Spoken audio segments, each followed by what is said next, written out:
What's up, guys? Infinity here. So here's a brief concept of how God would play chess based on what I found on Stockfish's channel. Stockfish, the greatest chess engine in the world, and he's a great chess engine.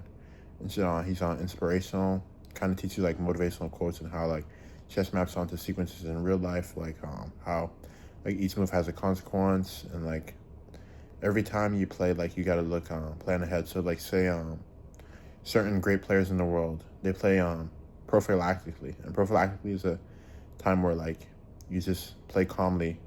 You pause and plan. You think ahead. You don't be reactive. Okay. You limit your opponent's options. So you limit your opponent's options. Like say if a person like is mean to you, is rude to you, or is disrespectful to you, just because what they really want is to see you get in trouble, say go to jail, or they want to provoke you into a fight so they can beat you up, or they want to like make a bad reputation about you by making you act impulsively and spread rumors about you per se. They're saying like any situation. Okay, you look at the negative and then you turn it into a positive. Okay, what does this person want, and what exactly what do you want to do about it? So take the positive and like just use it, like maybe try to say like this person is trying to inspire me. He's trying to motivate me. This person is trying to motivate me to achieve my goals by putting me through life's challenges, because that's what God does. He puts you through life challenges to make you get better each and every day.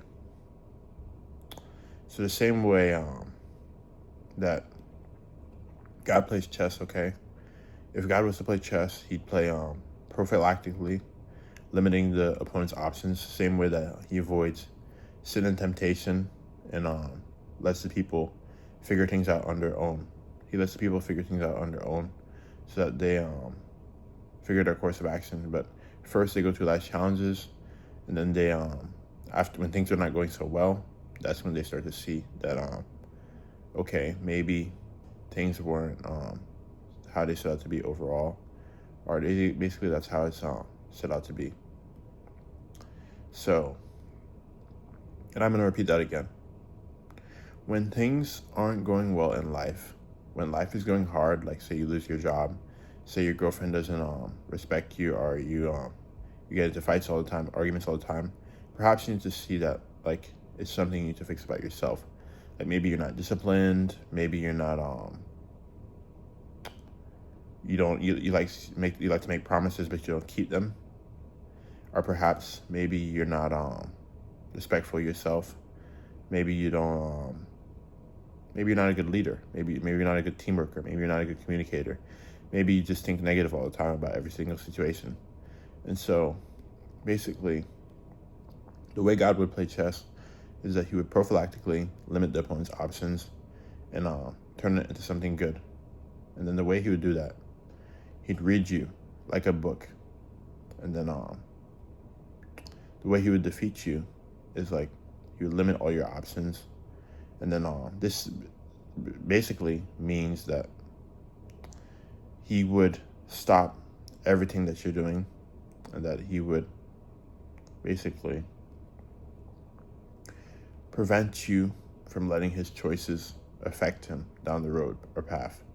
So say his opponent makes an aggressive move, and then he thinks he can he's not going to make a reactive move that just creates a weakness. He's going to make a planned move that stops everything at once and prevents the main course of action, and prophylactically controls the most central squares on the board, where he can attack your camp basically.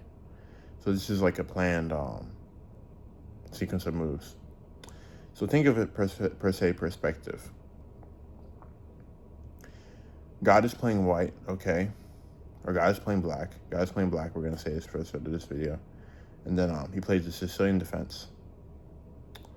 And then it goes down to the sequences of how God just plays these moves, these curious looking moves that like you wonder what they are. They're defensive looking, but at the same time they're prophylactic, because they're stopping the opponent's plans.